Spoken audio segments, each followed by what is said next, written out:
A very warm welcome to all my dear students.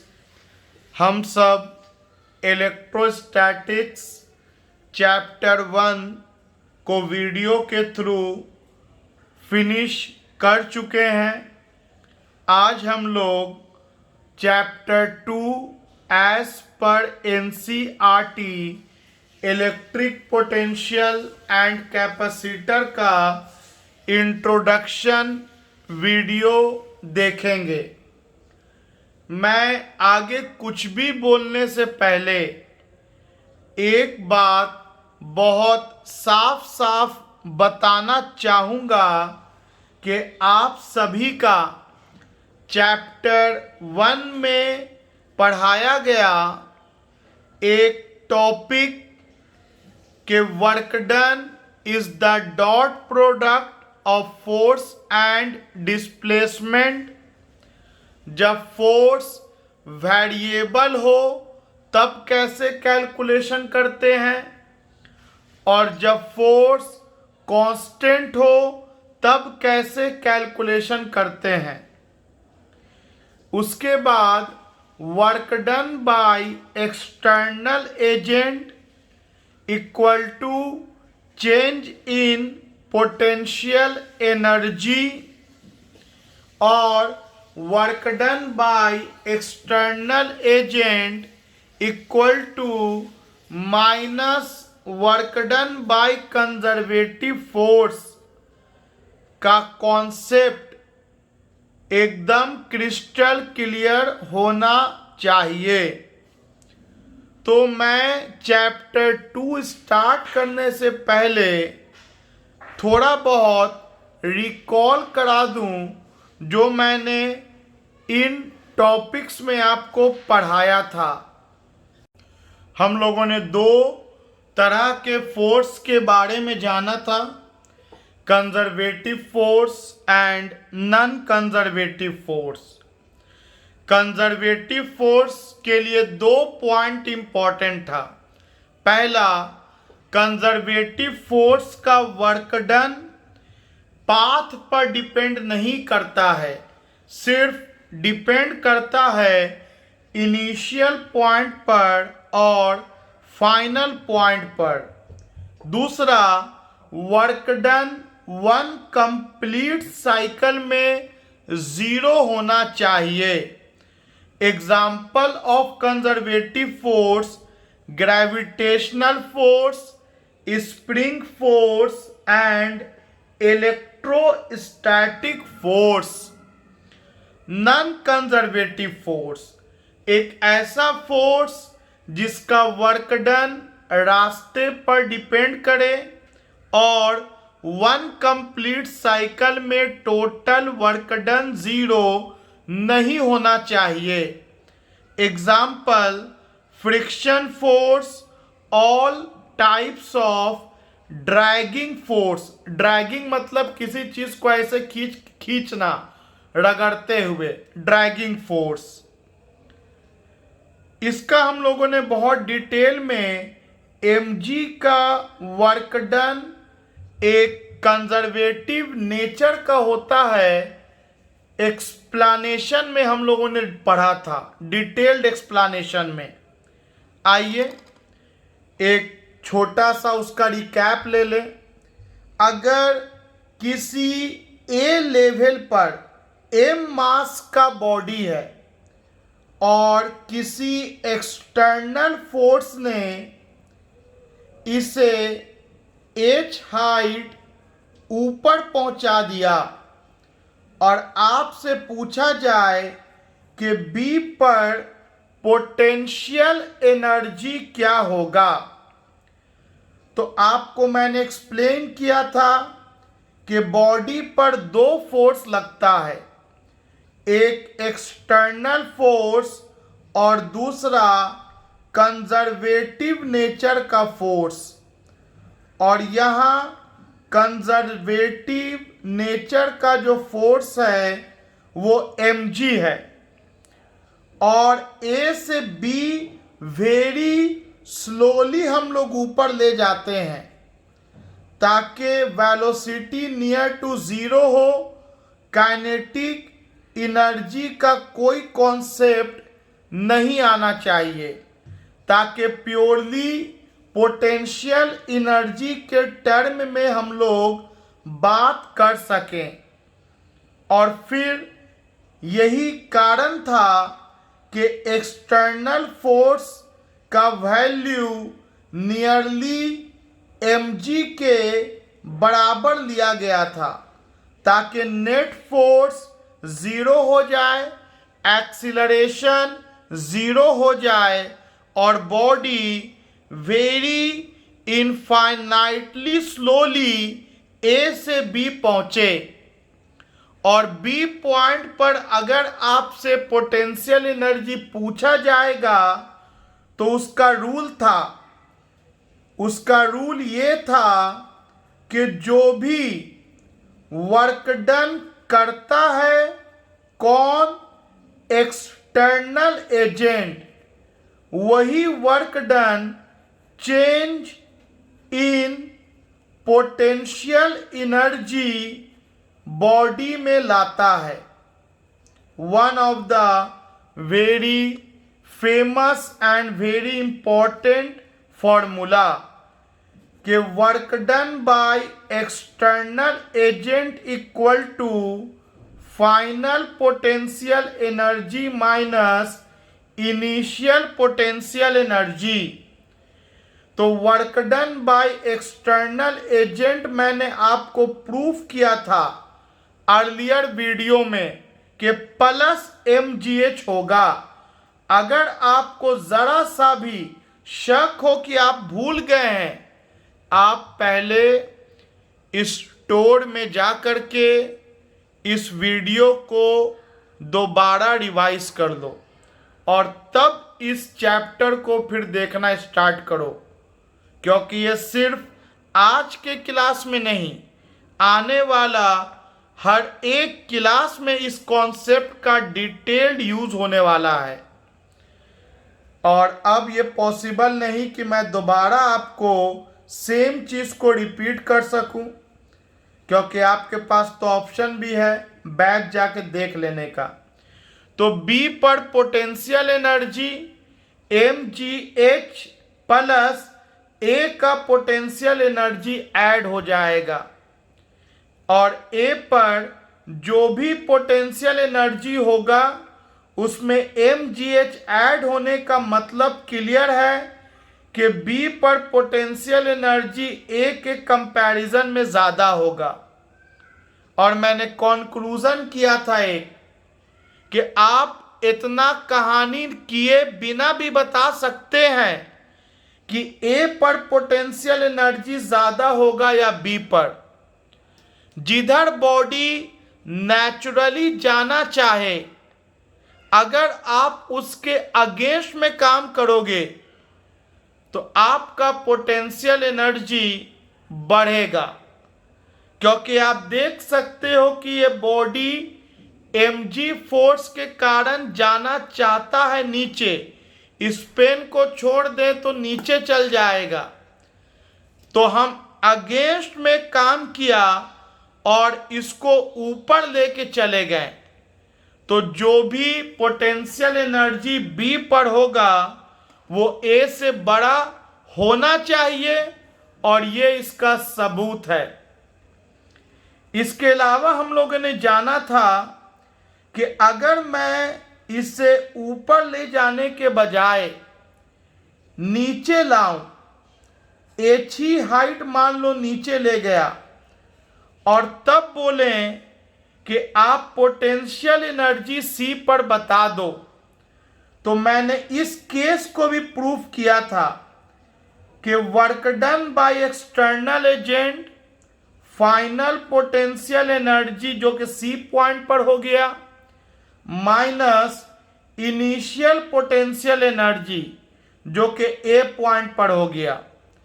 और आप देखिएगा वीडियो या आपको याद होगा कि इस केस में work done by external agent minus mgh आता है, और इस तरह से पता चला कि C पर जो भी पोटेंशियल एनर्जी होगा वो ए के कंपैरिजन में mgh कम होगा, और होना भी चाहिए कम, क्योंकि ये बॉडी नेचुरली नीचे जाना चाहता है और मैंने इसे नीचे जाने दिया। जिधर जाना चाहा बॉडी उधर जाने दिया, तो पोटेंशियल एनर्जी डेफिनेटली डिक्रीज करना चाहिए, और -mgh से किया है। मैंने एक बात और बताया था कि अगर आपको work done by external agent निकालने में दिक्कत हो, आप अगर ना समझ पाए कि फोर्स का डायरेक्शन क्या होगा, तो आप minus work done by conservative force को निकाल सकते हैं, क्योंकि mg का डायरेक्शन जो नेचुरल फोर्स है ये तो कन्फर्म था कि नीचे होगा। आप किधर लगाओगे ये कभी कभी कंफ्यूजन क्रिएट होता है अगर कॉन्सेप्ट थोड़ा कमज़ोर है। और हालांकि मैंने तो आपको अर्लियर वीडियो में काफ़ी मजबूत करने की कोशिश की, मैं कोशिश ही कर सकता हूं, मैं ये नहीं बोल सकता मैंने आपको मजबूत कर दिया। आप मजबूत हुए कि नहीं हुए ये आपका अपना सिंसियरिटी, अपना ईमानदारी, आपके अपनी ओर डिसाइड करता है। तो एक्सटर्नल एजेंट का work minus work done by conservative force which will be equal to final potential energy minus initial potential energy. तो वहां तो मैंने ग्रेविटेशनल फोर्स को लेकर के पूरा चर्चा किया। अब मैं इलेक्ट्रोस्टैटिक फोर्स को लेकर के चर्चा करूंगा, लेकिन याद रखना ये फॉर्मूला बेसिक वाला बदलने वाला बिल्कुल भी नहीं है। बस फर्क यही हुआ कि अब तक हम लोग work done by external agent equal to change in gravitational potential energy पढ़ा। अब work done by external agent equal to change in electrostatic potential energy पढ़ेंगे। तो ये पोटेंशियल एनर्जी इलेक्ट्रोस्टैटिक में भी वैलिड है और ग्रेविटेशनल में भी वैलिड है। तो जिन पॉइंट्स को मैंने बोला उसको मैंने लिख दिया है, इसलिए क्योंकि पूरे चैप्टर में इसका काम पड़ेगा और हिंदी में आपके दिमाग में फिक्स होना चाहिए सारा बात। पहला पॉइंट, जो भी एक्सटर्नल एजेंट वर्क करेगा वह पोटेंशियल एनर्जी में चेंज लाएगा। दूसरा बात, पोटेंशियल एनर्जी बढ़ता है जब हम बॉडी को उस तरफ ले जाएं जिधर बॉडी जाना नहीं चाहता है।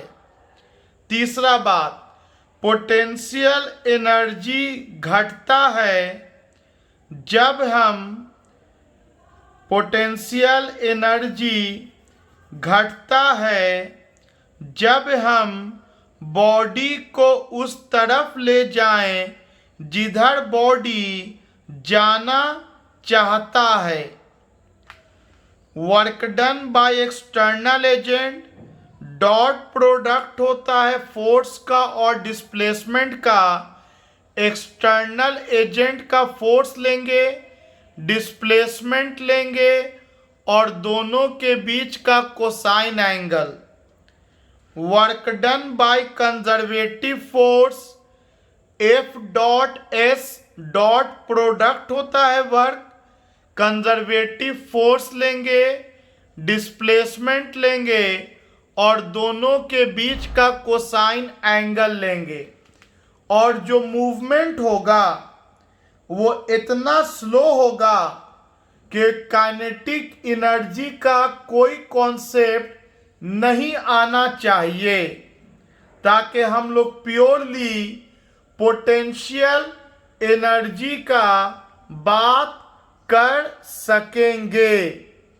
तो आगे मैंने लिखा है, मूवमेंट बहुत ही स्लो होना चाहिए ताकि वेलोसिटी लगभग ज़ीरो हो, ताकि काइनेटिक एनर्जी का इन्वॉल्वमेंट ना हो, purely change in potential energy का कॉन्सेप्ट इन्वॉल्व हो सकेगा।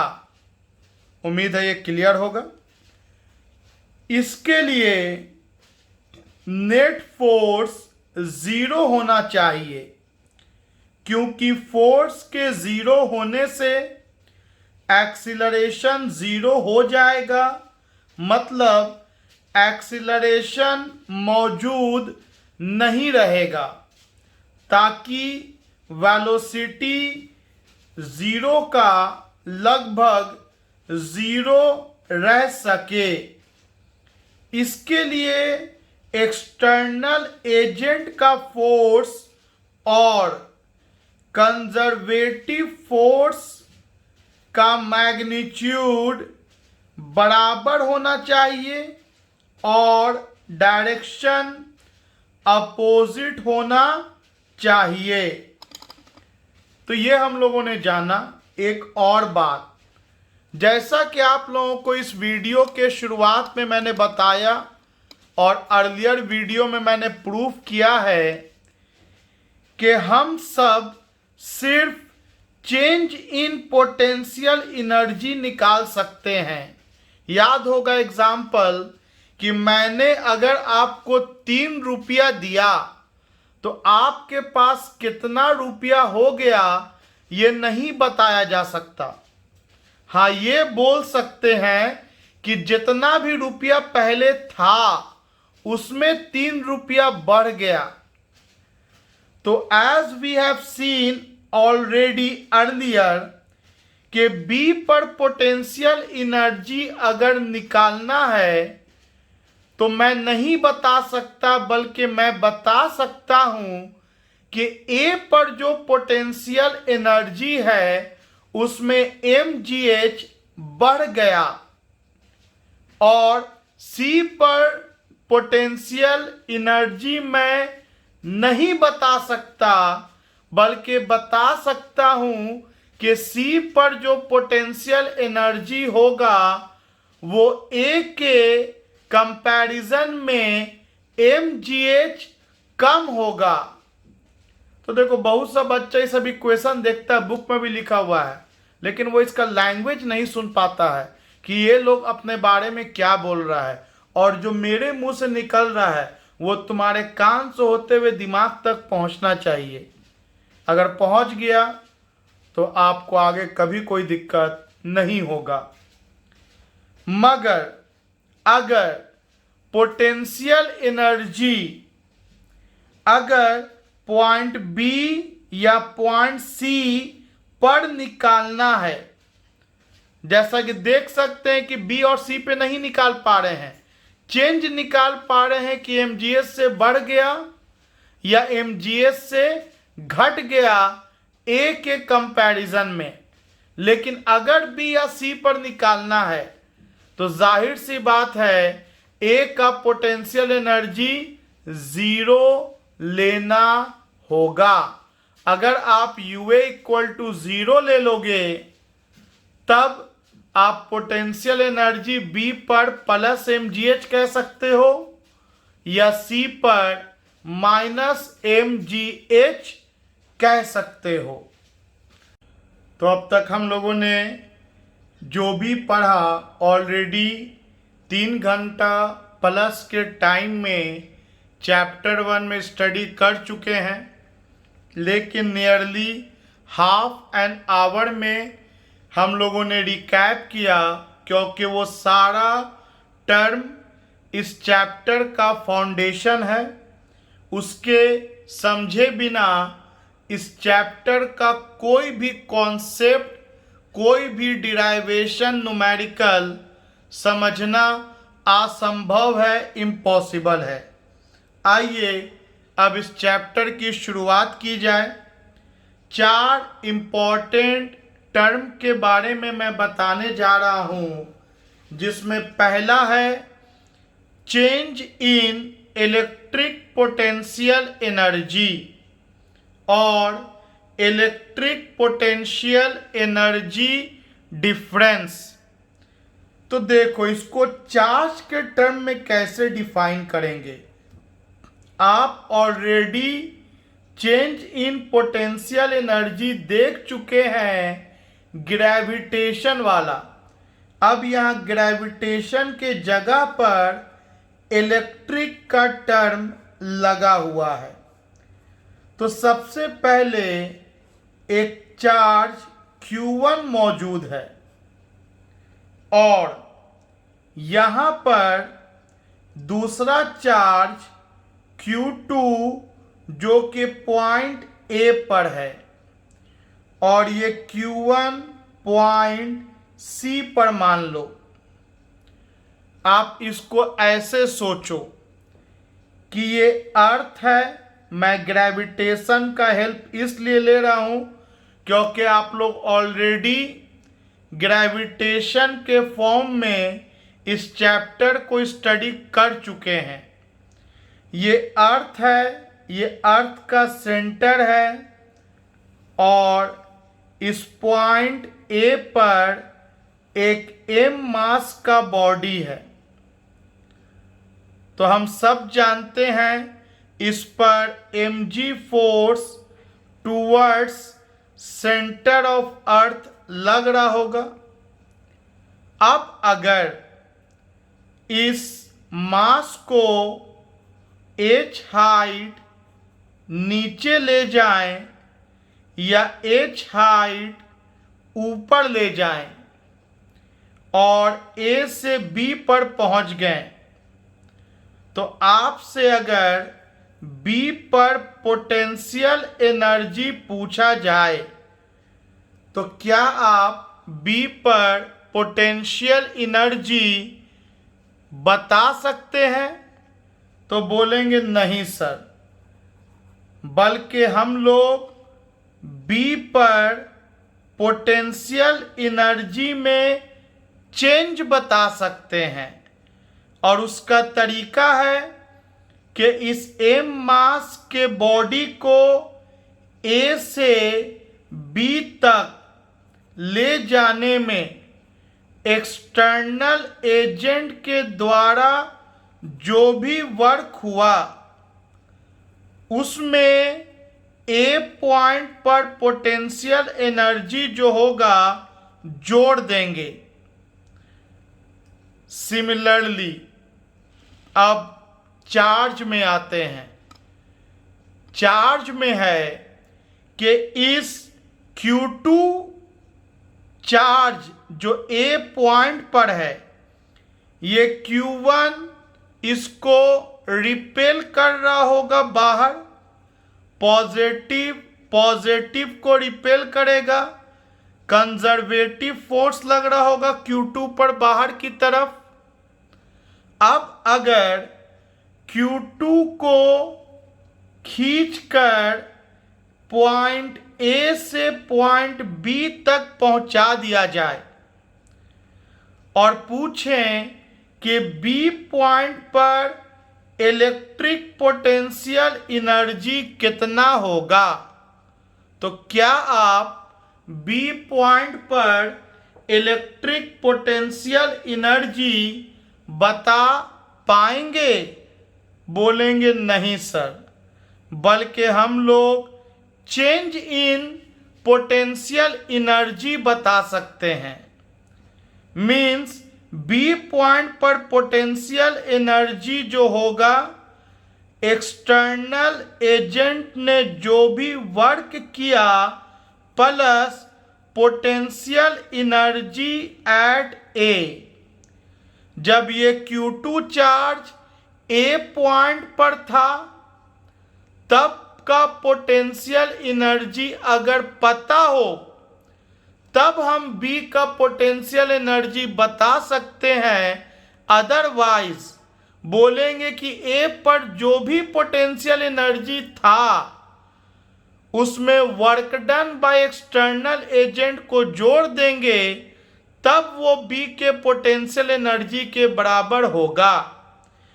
अब ये work done by external agent, इस केस में हम लोग ऑलरेडी निकाल चुके हैं कि इधर आना चाहता है अर्थ के सेंटर की तरफ और आ भी रहा है, तो ये -mgh के बराबर होगा।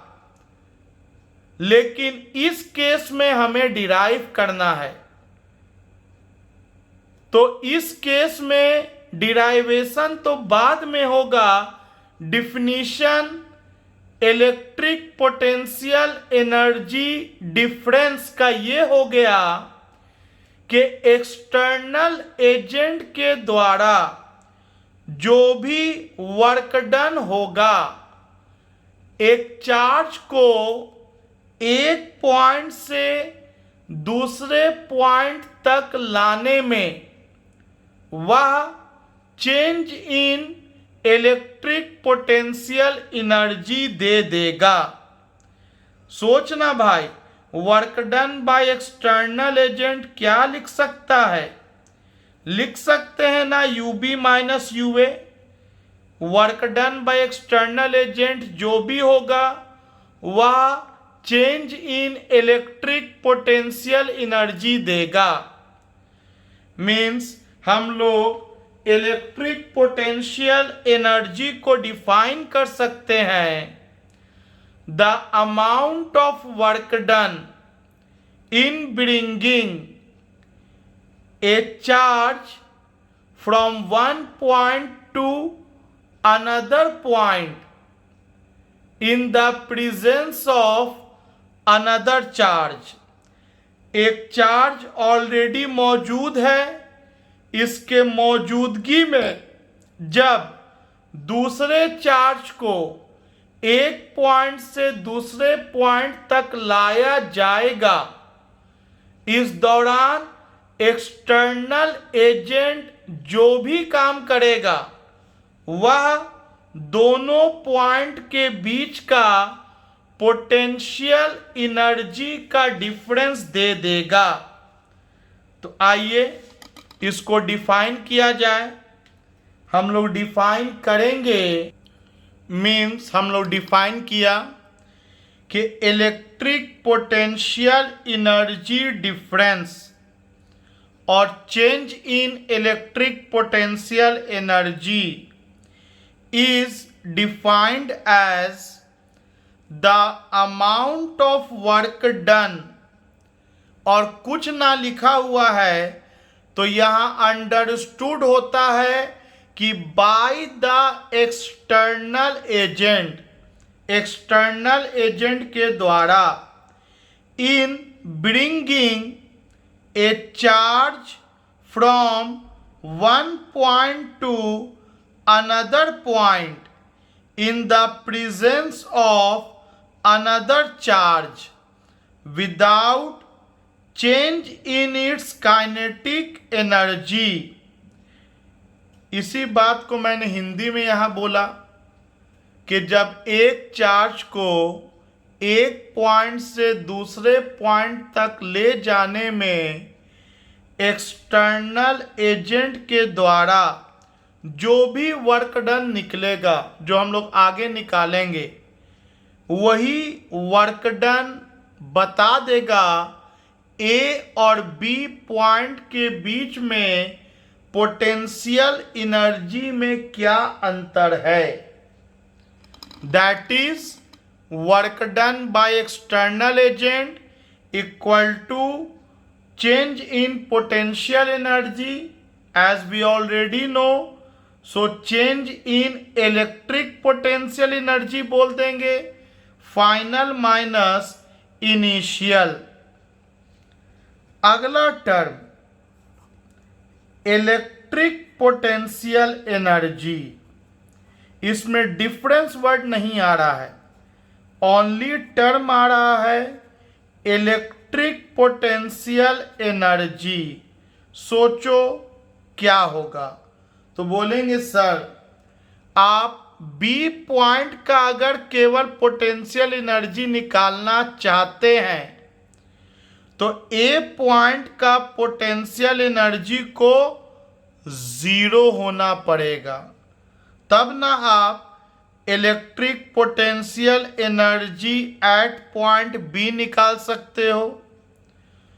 तो सिमिलर कंसेप्ट जो पहले पढ़ा कि अगर मेरा ये Q2 चार्ज सोचो इन्फिनिटी पर होता, किसी सर्टेन डिस्टेंस पर ना होता, मतलब यहाँ से यहाँ तक का दूरी मान लो 10 मीटर और यहाँ से यहाँ तक का दूरी मान लो 8 मीटर, तो 10 मीटर भी पता और ये 8 मीटर भी पता, तो दोनों दूरी पता, तब ये इलेक्ट्रिक पोटेंशियल एनर्जी डिफरेंस हो गया।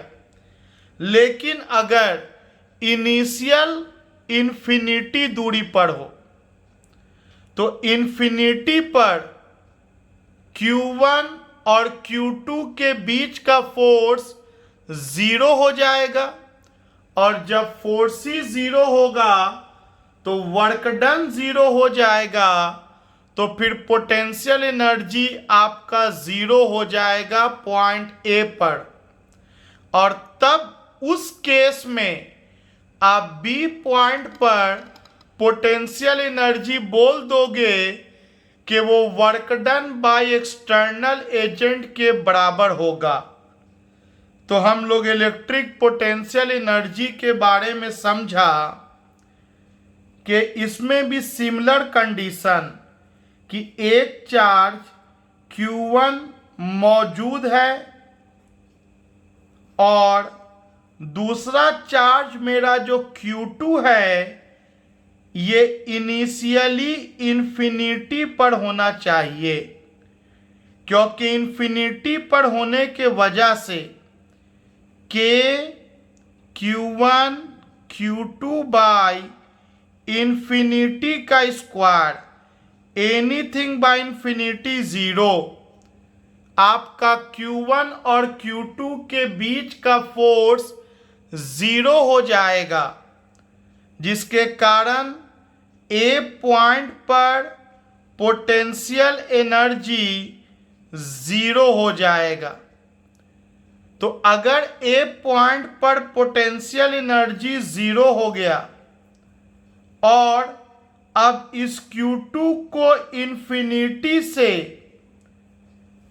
अगर बी पॉइंट पर ला के रख दें जो कि R दूरी पर है Q1 से, तो अब जो भी एक्सटर्नल एजेंट वर्क करेगा वो पोटेंशियल एनर्जी बी का बता देगा।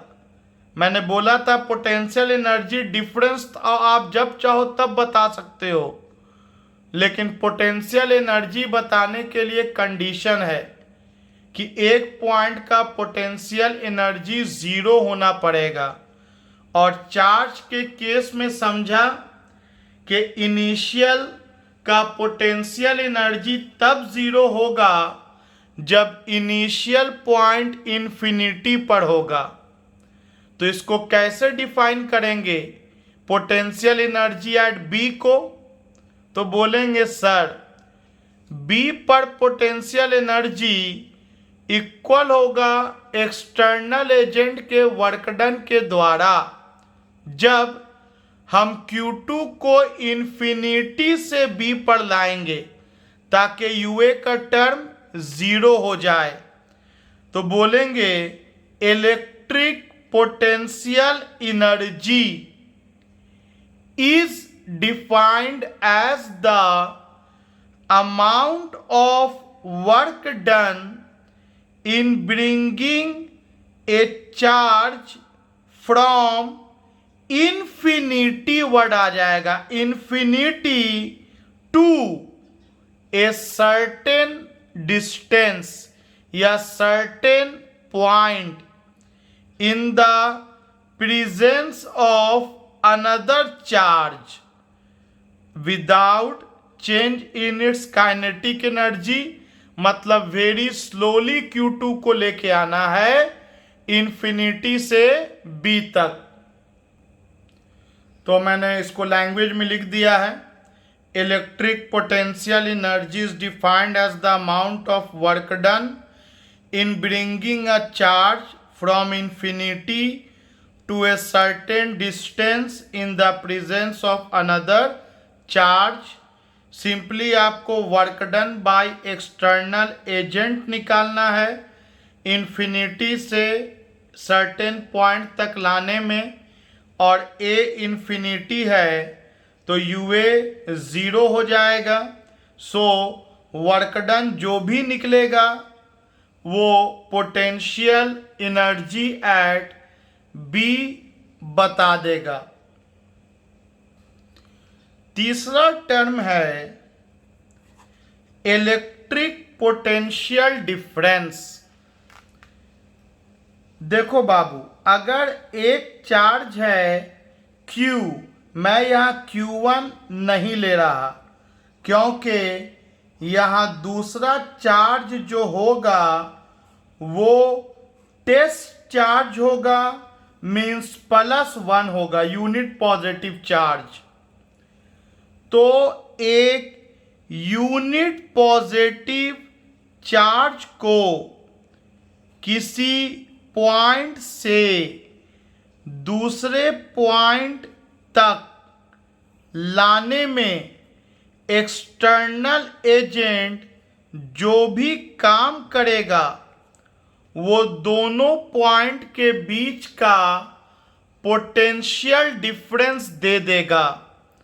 तो सुनने में लग रहा होगा सर ये तो पोटेंशियल एनर्जी डिफरेंस के तरह है। अंतर है, यहाँ जिस चार्ज को मूव कराएंगे वो यूनिट पॉजिटिव चार्ज होगा, यही अंतर है। वहाँ था Q1 और Q2 था कि यहाँ पर अगर 5 कूलम का चार्ज है तो 3 कूलम को A से B मूव कराया था और work done by external agent निकाला था, तो वो पोटेंशियल एनर्जी देगा। यहाँ मैं 3 कूलम 2 कूलम नहीं मूव करा सकता। फिक्स है कि अगर इलेक्ट्रिक पोटेंशियल डिफरेंस का बात हो रहा तो मुझे टेस्ट चार्ज को ही मूव कराना है। यूनिट पॉजिटिव चार्ज को एक पॉइंट से दूसरे पॉइंट तक ले जाने में एक्सटर्नल एजेंट के द्वारा जो भी काम होगा उसे हम लोग इलेक्ट्रिक पोटेंशियल डिफरेंस कहेंगे। VB minus VA equal to होगा work done by external agent, work done by external agent. लेकिन एक शर्त है, per unit test charge, per unit test charge. अगर ये पर यूनिट टेस्ट चार्ज का शर्त ना रहे तब तो ये चेंज इन पोटेंशियल एनर्जी कहलाएगा।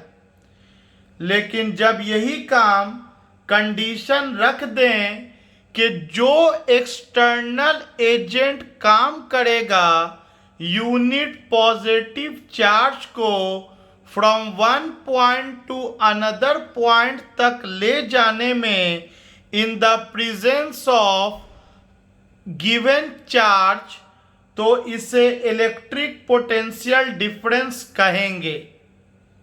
एक सिंपल सा बात मान लो, अगर यहाँ +1 ना हो करके यहाँ पर 4 कूलम हो और 4 कूलम के चार्ज को A से B तक ले जाने में 100 जूल का काम करना पड़ा। 4 कूलम के चार्ज को ए से बी तक ले जाने में इसके विरोध में 100 जूल का काम करना पड़ा। तो आपसे मैं अगर चेंज इन पोटेंशियल एनर्जी पूछूं, तो चेंज इन पोटेंशियल एनर्जी तो work done by external agent होता है, तो आंसर हो जाएगा 100 joule. 100 joule change in potential energy, चाहे ये चार कूलम का हो, चाहे 2 कूलम या 2.5 कूलम, नो मैटर। जो भी आप काम करोगे, एक चार्ज को एक जगह से दूसरे जगह लाने में दूसरे चार्ज के मौजूदगी में वो पोटेंशियल एनर्जी में चेंज देगा। लेकिन अगर मैं आपसे पोटेंशियल डिफरेंस पूछ दूं, तब बोलेंगे कि 4 कूलम को लाने में 100 जूल, तो 1 कूलम को लाने में 25 जूल, तो 25 joule per coulomb electric potential difference हो जाएगा। यही दोनों में अंतर है रे बाबू, कि इलेक्ट्रिक पोटेंशियल डिफरेंस में अगर 1 ना हो तो 1 बनाएंगे, 100/4 कर देंगे, 100 जूल बाई 4 कूलम कर देंगे। क्यों? ताकि नीचे में यूनिट चार्ज आ जाए, क्योंकि यूनिट चार्ज को जब हम लोग एक पॉइंट से दूसरे पॉइंट मूव कराते हैं इन the presence of another charge, तो उसे इलेक्ट्रिक पोटेंशियल डिफरेंस कहते हैं। तो कैसे डिफाइन करेंगे? तो आओ मैं फिर इसके हेल्प से डिफाइन कर रहा। बोलेंगे कि electric potential difference, energy word हट जाएगा, electric potential difference is defined as the amount of work done in bringing or taking a test charge, word आ गया, unit positive charge from one point to another point in the presence of another charge, या यहां हो जाएगा given charge, क्योंकि unit positive charge तो कोई force लगाएगा नहीं, जो भी फोर्स लगाएगा वो गिवन चार्ज लगाएगा।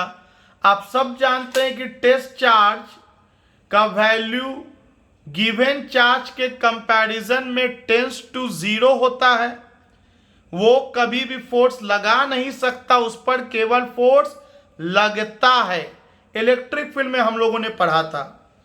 तो इन the presence of given charge without change in its kinetic energy, तो आइए लिख लेते हैं।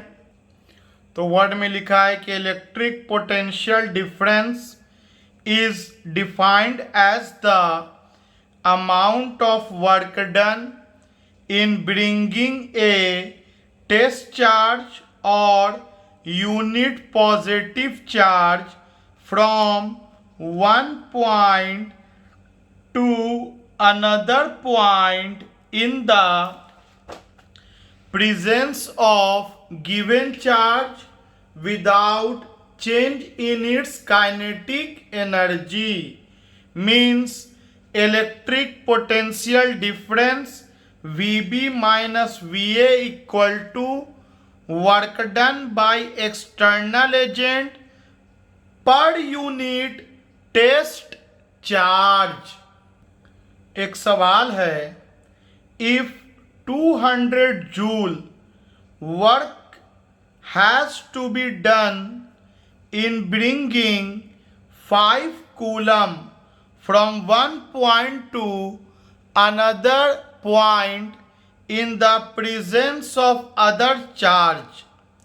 पहला, change in electric potential energy निकालना है। दूसरा, चेंज इन इलेक्ट्रिक पोटेंशियल निकालना है। मेरे दोस्त, फॉर्मूला से ज़्यादा डिफिनीशन आपको काम आएगा अगर समझ में आ गया।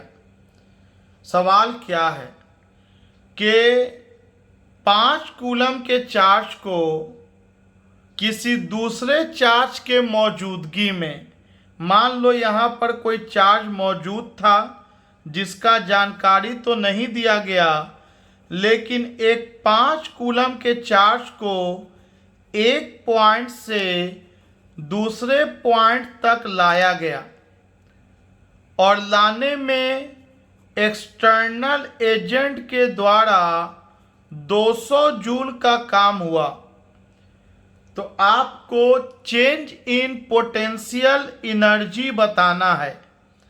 तो आप सब डिफिनीशन भली भांति जानते हैं कि चेंज इन पोटेंशियल एनर्जी मतलब work done by external agent, जो कि 200 जूल क्वेश्चन में दिया है। तो पहला का तो जवाब यही हो गया कि 200 जूल का अगर काम हुआ है तो 200 joule change in potential energy होगा। सेकंड में चेंज इन इलेक्ट्रिक पोटेंशियल, और इसके बारे में हम लोग जानते हैं कि इसको V से इंडिकेट करते हैं और इस केस में यूनिट पॉजिटिव चार्ज को लाने का वर्क डन सोचना है। तो अगर 5 कूलम को लाया गया तो 200 जूल का काम हुआ, तो 1 कूलम को लाएंगे तो 40 जूल का काम होगा। Means potential difference will be 40 joule per coulomb और 40 वोल्ट। उम्मीद है इस सिंपल से क्वेश्चन से दोनों में डिफरेंस समझ में आया होगा, और स्लाइड डिफरेंस है, थोड़ा थोड़ा, लेकिन समझना पूरा पूरा और क्लियर है। तो सोचो, अब मैं अगर आपसे बोलूं इलेक्ट्रिक पोटेंशियल, क्या आप डिफाइन कर सकते हैं इसको देखते हुए? अगर आपसे बी पर मैं बोलूं पोटेंशियल क्या होगा, तो बोलेंगे सर बता सकते हैं, शर्त है कि ए का पॉइंट का इलेक्ट्रिक पोटेंशियल 0 हो। और 0 कहाँ पर होता है? इनफिनिटी पर। मीन्स अगला टर्म हम लोगों का फिर सिमिलर है इलेक्ट्रिक पोटेंशियल एनर्जी के जैसा, बस फर्क होगा कि इस बार यूनिट पॉजिटिव चार्ज को लाएंगे from infinity to a certain point और डिस्टेंस। तो चौथा टर्म है हमारे पास electric potential. Let us take a charge Q जिसका electric field lines radially outward, और इस Q चार्ज का क्षमता बताना है, पोटेंशियल बताना है इस R दूरी पर। तो कैसे बताएं? R दूरी पर इलेक्ट्रिक पोटेंशियल क्या होगा? तो एक टेस्ट चार्ज को इन्फिनिटी से लेकर के आओ, तो इन्फिनिटी पे जब चल जाते हैं तो इन्फिनिटी पर force 0, work done 0, potential energy भी 0 और इलेक्ट्रिक पोटेंशियल भी 0। इन्फिनिटी पर इससे तो कोई मतलब ही नहीं है। और इन्फिनिटी से अगर इस टेस्ट चार्ज को हम ले करके आएंगे तो जो भी इस दौरान एक्सटर्नल एजेंट काम करेगा that will be electric potential at given distance R और पॉइंट B। और ये कंजर्वेटिव फोर्स है, तो आप एक्सटर्नल एजेंट के द्वारा ऐसे काम करो, सीधे काम करो, पूरा घूम फिर करके आओ, सिर्फ इनिशियल से मतलब है और फाइनल से। तो इलेक्ट्रिक पोटेंशियल का डिफिनीशन भी बहुत आसान बोलेंगे, साथ में पढ़िए और याद करिए, क्योंकि सबसे ज़्यादा डिफिनीशन इसी का आता है और चैप्टर का नाम यही है। लेकिन इसको पढ़ने के लिए हम लोगों ने 3 और टॉपिक को स्टडी किया, ताकि ये अब आपको आसान लगे कि electric potential is defined as the amount of work done by external agent in bringing a test charge or unit positive charge from infinity to a certain distance in the presence of given charge. Of course, without change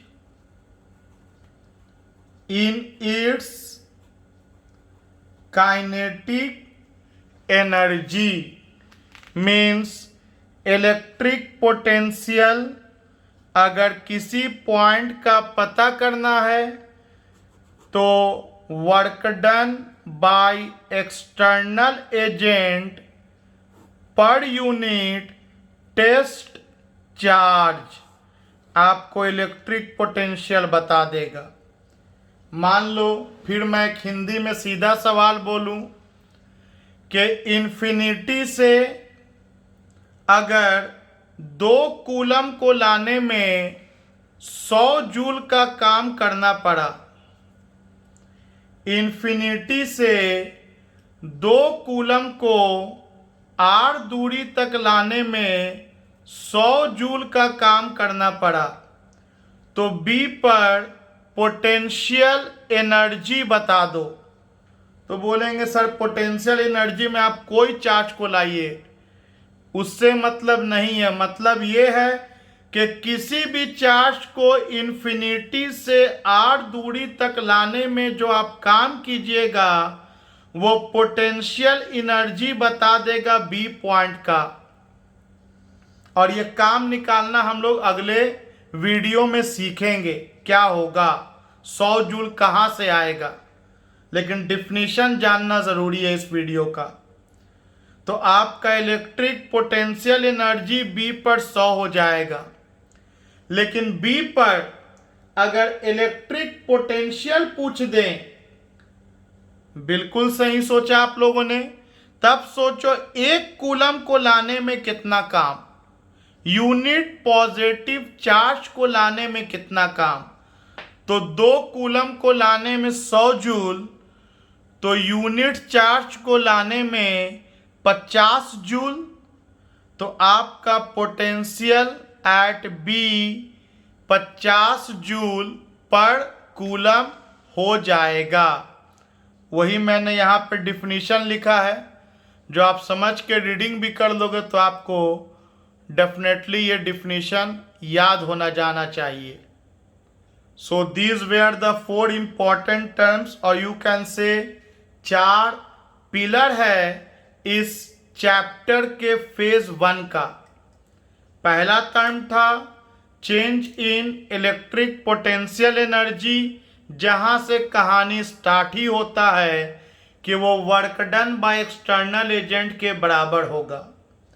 दूसरा term था electric potential energy, तभी बता सकते हैं जब initial infinity पर हो, ताकि एक पॉइंट का पोटेंशियल एनर्जी ज़ीरो हो जाए और दूसरे पॉइंट का बताया जा सके।